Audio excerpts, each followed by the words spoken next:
Questões sobre mecânica. Mesmo sabendo ser uma infração de trânsito, muitas pessoas cortam as molas do veículo para deixá-lo mais baixo. É o famoso rebaixei o meu veículo, né? Tá aquele negócio socado no chão, passa até tremendo. Não tem absorção nenhuma no sistema de amortecimento ali. Esse procedimento prejudica diretamente o que, hein? A estabilidade do veículo. Esse lance aqui de estabilidade, esse termo estabilidade, está relacionado ao equilíbrio do veículo nas curvas, para você conseguir chegar ali e fazer uma boa curva. Há quem diga até que o veículo rebaixado dá melhor estabilidade para curvar. Não concordo, tá? Apesar de passar essa sensação, tudo que você altera no sistema original de suspensão do veículo só tende a prejudicar. Não é um engenheiro que chegou lá, estudou a vida toda e mostrou que precisa ser desse jeito, aí não é você que vai chegar aqui e vai falar, não, é assim mesmo. Né? O engenheiro não sabe de nada. Então não dá, né, gente?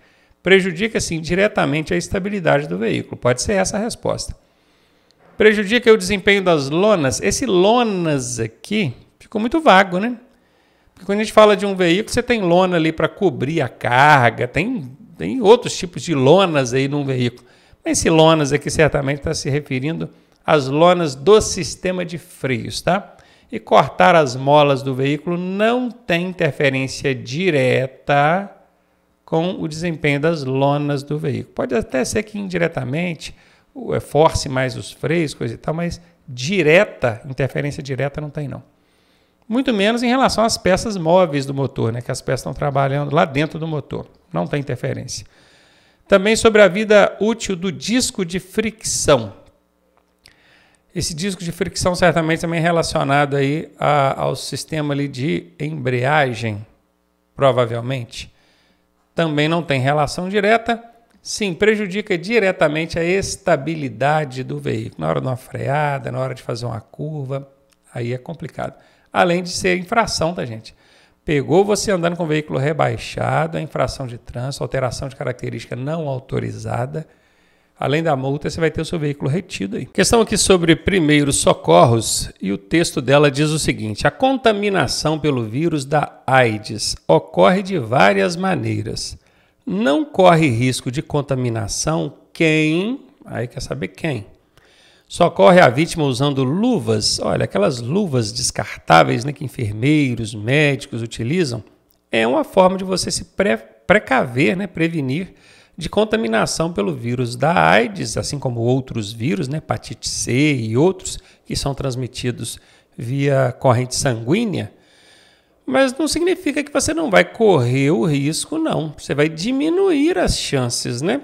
Mas vamos ver. Seria então quem se alimenta bem e toma vitaminas? Não, né? A pessoa pode ser um super atleta, muito bem alimentado, tomar vitaminas.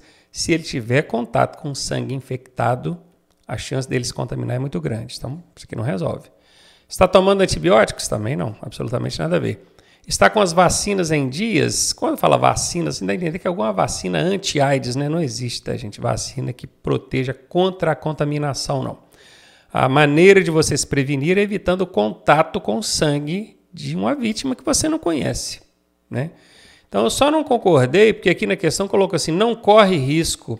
Poxa, mesmo usando a luva, há outras formas de você ter o contato com o sangue ali, né? E pode se contaminar sim.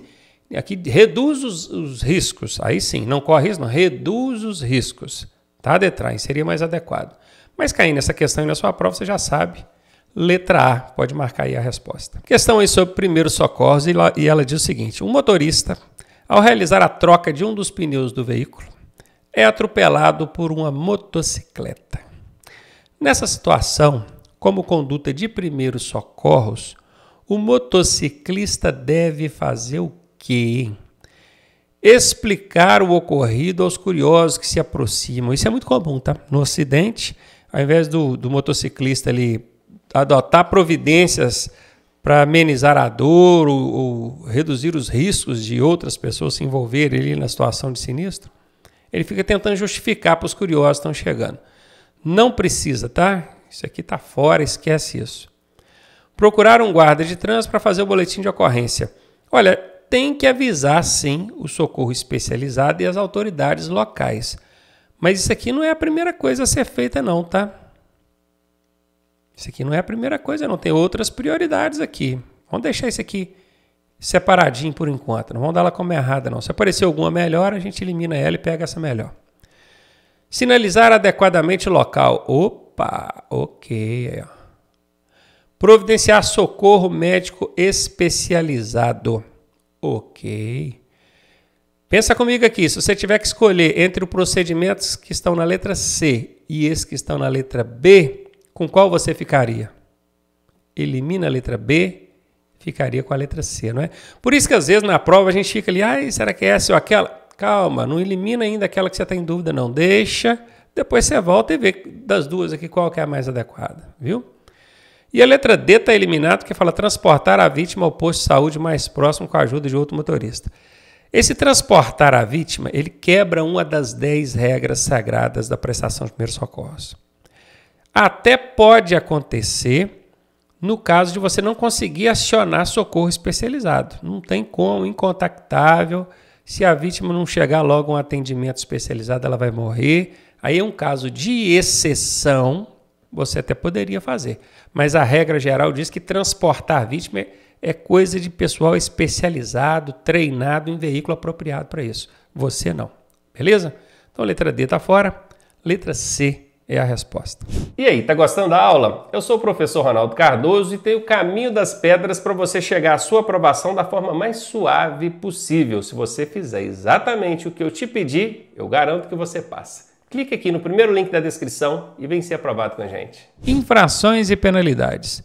Dirigir veículo com habilitação vencida há mais de 30 dias é infração. Olha, habilitação vencida só é infração se for há mais de 30 dias. Pegou você com habilitação vencida, tanto a provisória quanto a definitiva, tá? Pegou você com a provisória ou com a definitiva vencida, mas tem um dia que venceu, 2, 3, até 30 dias que ela estiver vencida, até 30 dias, não é infração de trânsito. Não dá nada, não dá multa, não dá nada, zero. Porque o código te dá esse prazo aí para você buscar renovar aquele documento ali, certo? Agora, se tiver mais de 30 dias, meu amigo, aí é infração de trânsito. E aqui ele quer saber, é infração o quê? Na letra A fala que é uma infração grave e acarreta remoção do veículo. Remoção é botar o veículo no guincho. Vamos lá, remoção é guincho. E levar para o pátio. Tem alguma irregularidade com o veículo aqui, nessa situação? Não, a questão não está falando nada. Está falando que o problema aqui é na habilitação. Bom, se não tem problema com o veículo, não precisa remover. Sacou? Só vai remover se tiver problema com o veículo. Então, está fora.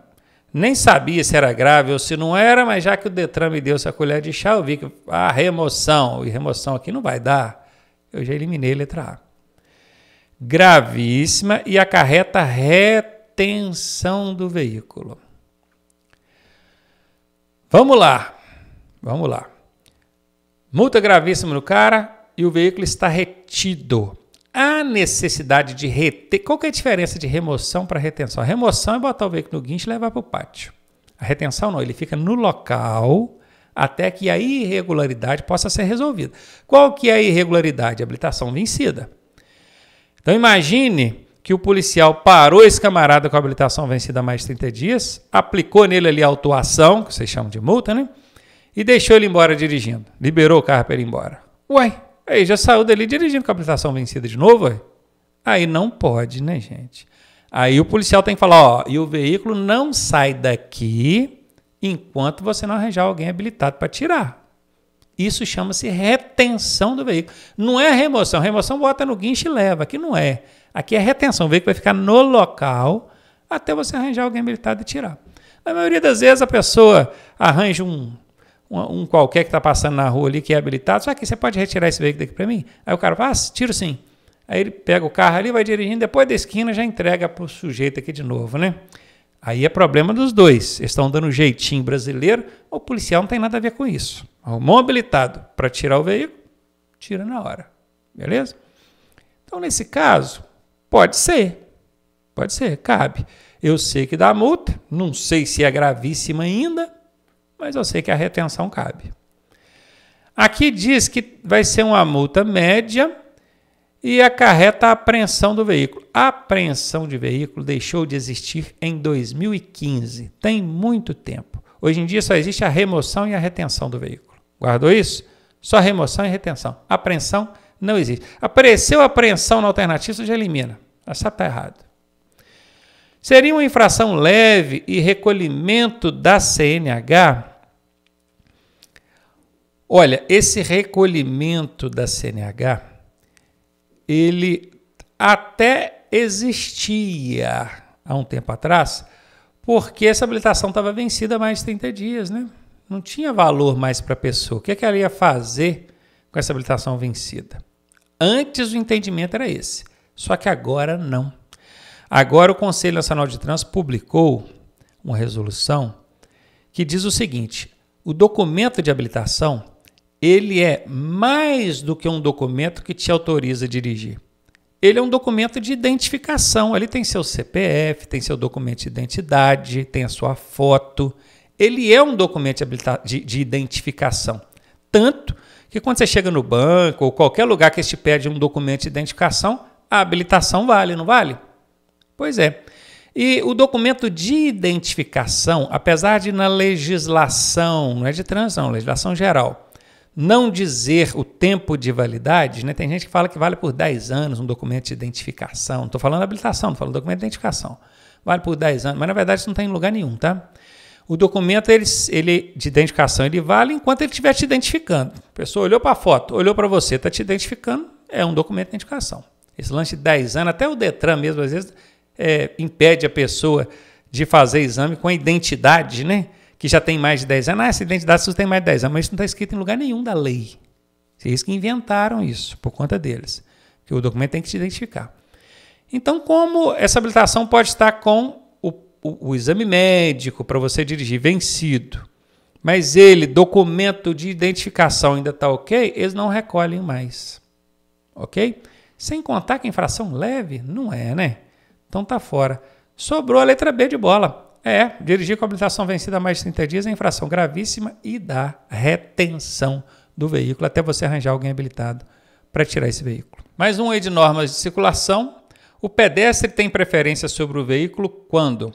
Presta muita atenção nisso aqui, porque é muito pregado, é muito falado que o pedestre tem a preferência sempre. Cuidado com isso, tá? Cuidado com isso. Não é em toda situação que o pedestre tem preferência, não. Quase todas, sim, ele tem a preferência. Mas eu vou te dizer uma que ele não tem a preferência. Quer ver? Ó? Tem um semáforo lá para os veículos e o semáforo para o pedestre. Então, o semáforo dos veículos está no verde, trânsito livre para os veículos, e para o pedestre, que é o foco de pedestres. Vou até escrever isso aqui, que caso você não saiba, o semáforo do pedestre chama foco, F-O-C-O, foco de pedestre. Está vermelho. Nesse caso, o pedestre tem a preferência? Não, não tem a preferência é dos veículos. Ah, professor, mas se ele não respeitar e entrar na frente, eu vou ter que parar. Sim, pela direção defensiva, o condutor deve abrir mão do próprio direito visando a segurança. Mas aqui não está falando de direção defensiva, está falando de regra, preferência. O pedestre não tem a preferência se o foco, que é a sinalização para ele, estiver vermelha, não é? Então, não é em todas as situações que o pedestre tem preferência, não, tá? Já eliminei essa letra D aqui. A letra B fala que é quando ele for idoso. Ok, mas olha a casca de banana aqui, ó. Somente. Quem estuda comigo sabe que a alternativa que tem casca de banana é 90% de chance de ser errada. E essa aqui está errada. A mesma coisa é a de baixo. Ó, na porta de escola o pedestre tem preferência? Tem, mas somente não. Então, a gente elimina essas duas e vou lá na letra A. Nem li a letra A, já sei que ela é a resposta, hein? Só eliminando, com os macetes. Ó. Quando ele tiver iniciado a travessia, beleza, mesmo que inexista sinalização para o mesmo. é exatamente aqui. Não existindo sinalização para ele, ou seja, não tem semáforo para ele, aí não tem como dizer que ele não tem a preferência, né? Agora, se existe o semáforo, que é outra coisa, ó, inexista é o contrário de exista, né? Inexista quer dizer que não existe uma sinalização para ele. Porque se existir uma sinalização para ele, que é o foco, e ela estiver fechada, aí não vai ter preferência mesmo não, né? Então, letra A aí a resposta dessa questão. Normas de circulação. É dever, quer dizer, obrigação do condutor de transporte coletivo. Coletivo é acima de 8 lugares, tá? Só para sua informação, qualquer veículo que tenha até 8 lugares, ele é considerado de transporte individual. E curioso que o individual dá a entender que é um só, né? Mas não. Até 8 lugares é transporte individual. Acima de 8 é transporte coletivo. Outra coisa, quando a gente fala de lugares em veículos, é sempre excluído o condutor, o lugar do condutor. Este nunca conta, só conta lugar para passageiros, beleza? Qualquer que seja o assunto que caiu na sua questão de prova lá, falou de lugares, você já pode saber, é excluído o condutor. Condutor não conta, beleza? Então vamos lá, o transporte coletivo, o motorista do transporte coletivo, do ônibus, do micro-ônibus, ele deve parar para embarque nos locais estabelecidos. O que são os locais estabelecidos? Nos pontos, né? Nos pontos, que o pessoal chama de ponto de ônibus, é ponto de embarque e desembarque. Sim, aqui está ok, ele tem que parar. Ele deve parar para embarque em qualquer local. Ora, aqui em cima está falando que ele tem que parar nos locais estabelecidos. Tem a sinalização, tem a guarita, tem o ponto lá. Qualquer, não. Aí não, né? Aí vira bagunça. Sem contar que o qualquer também é uma casca de banana. E aonde tem casca de banana, é 90% de chance dessa alternativa ser falsa. Já eliminei ela. Cumprimentar os passageiros. Olha, ele pode cumprimentar os passageiros, problema nenhum. Mas é dever dele? Não, não é dever, não. Você já pensou todo mundo que entrar no ônibus, ele ter que cumprimentar? Mesmo que a pessoa não olhe para ele ou não cumprimente ele? A atenção do motorista deve estar no trânsito, no entrar e sair de pessoas dentro do ônibus, não é em cumprimentar ou deixar de cumprimentar. Tratar bem, com educação, com urbanidade, sim, isso é dever dele. Se a pessoa falou um bom dia, só bom dia para você também. Mas dever dele ficar cumprimentando todo mundo, não. Isso aqui não faz sentido, né? Aumentar a velocidade quando estiver atrasado? Absolutamente não, né, gente? Aqui tem dois problemas. O atrasado, isso não é bom, e o aumentar a velocidade numa circunstância dessa está fora. Sobrou para a gente a letra A. Infrações e penalidades. Dirigir veículo segurando ou manuseando telefone celular é infração de natureza o quê? Quando fala natureza, quer saber se é leve, média, grave ou gravíssima. Com multa no valor de quanto? Aí você não precisa decorar o valor, né? Porque se você achar a alternativa aqui, você já tem um valor na frente. E serão computados quantos pontos? Aí, mesma coisa. Se você sabe se é leve, média, grave ou gravíssima, a pontuação já tem na frente. Beleza? A primeira coisa que eu vou procurar aqui para ver se tem alguma alternativa que a natureza, o valor e a pontuação não bate. Leve são 3 pontos. Então, ok, está certinho. Média são 4 pontos. Está ok, certinho. Grave são 5 pontos. Está ok, certinho. Gravíssima são 7 pontos. Está ok, certinho. Se tivesse alguma, tipo assim, leve 4 pontos, eu sei que não é, né? Porque eu já decorei que leve são 3, média são 4.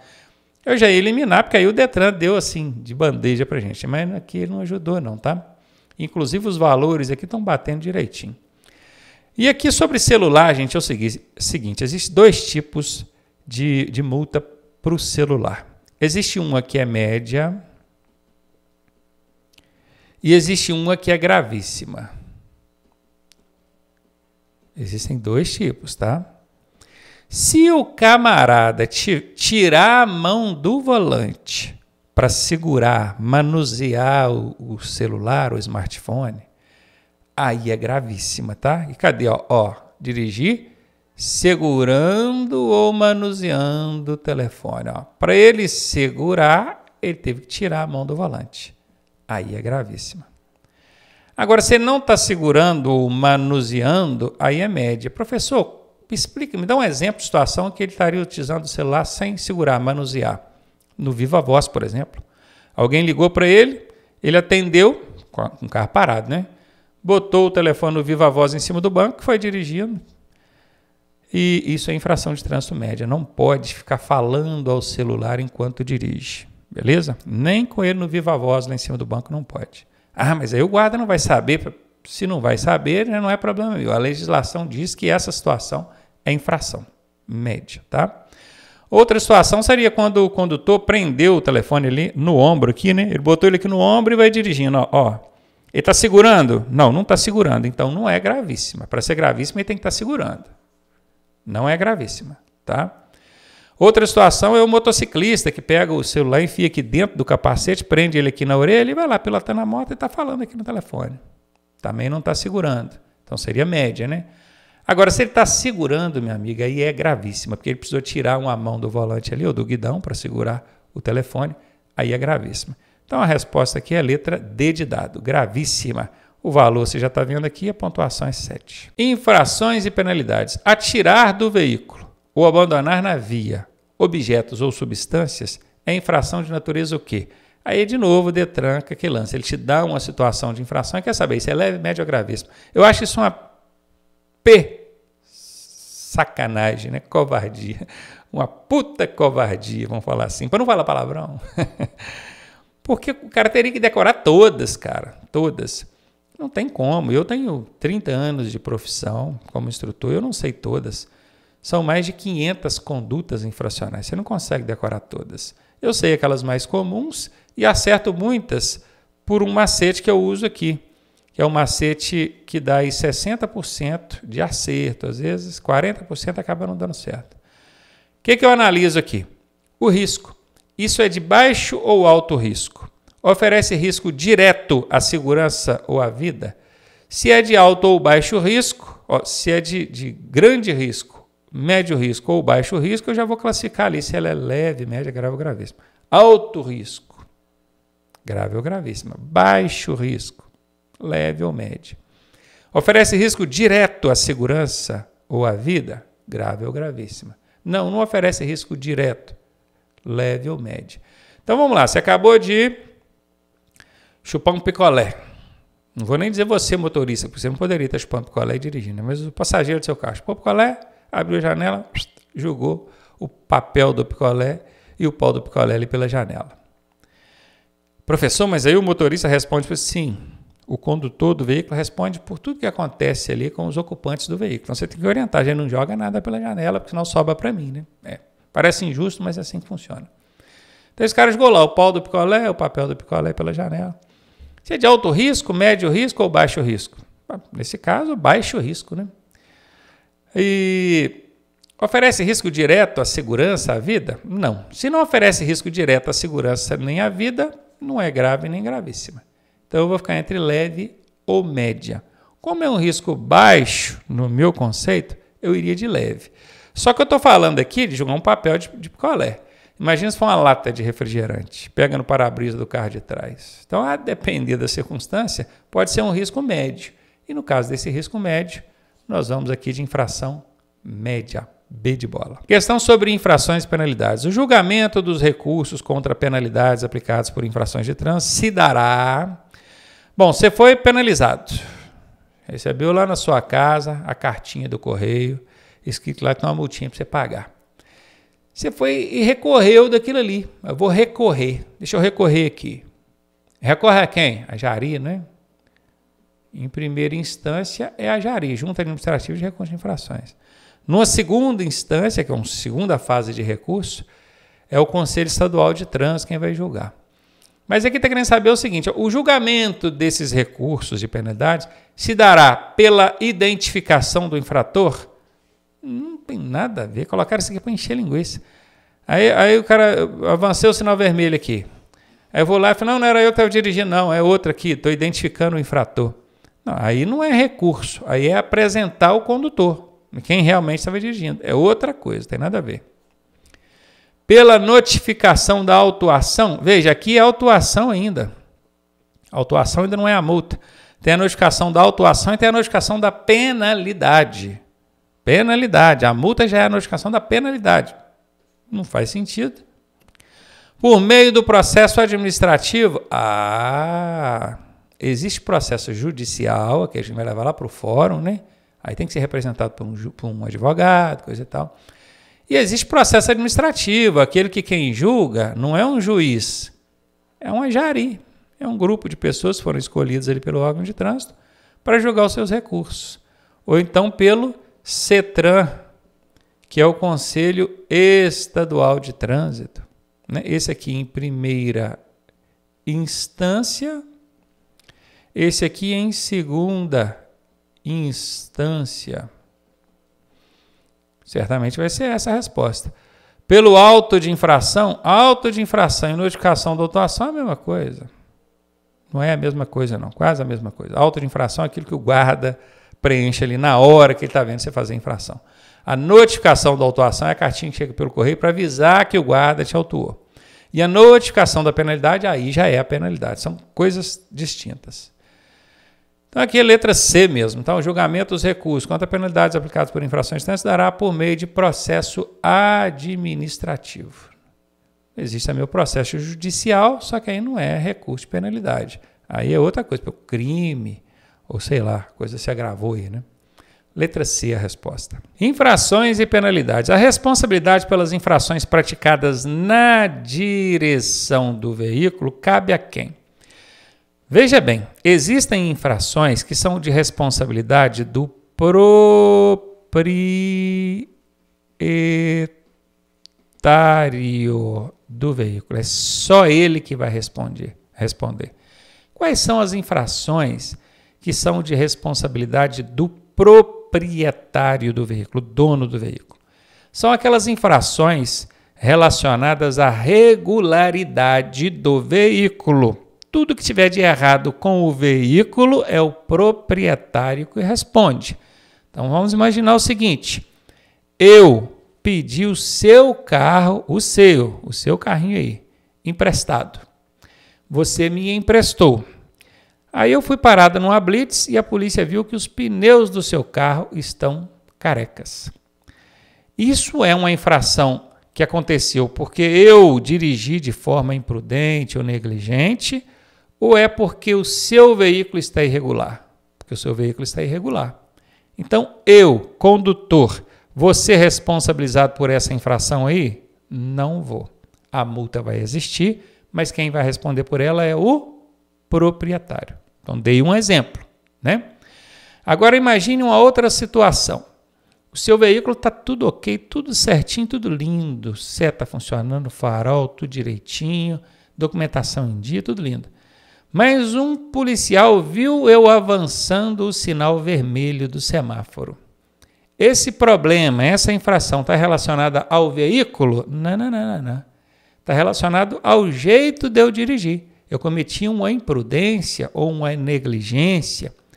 Então, aquelas infrações que são praticadas na direção do veículo, elas são de responsabilidade do condutor, beleza? Então, nós temos proprietário e temos condutor. Situação em que os dois vão ser responsáveis, proprietário e condutor, o Manual Brasileiro de Fiscalização de Trânsito não traz nenhuma. Fala que é um ou outro. Os dois juntos responsáveis, não. Aos pais dos responsáveis, não. Isso aqui não existe, né? Então, letra D de dado.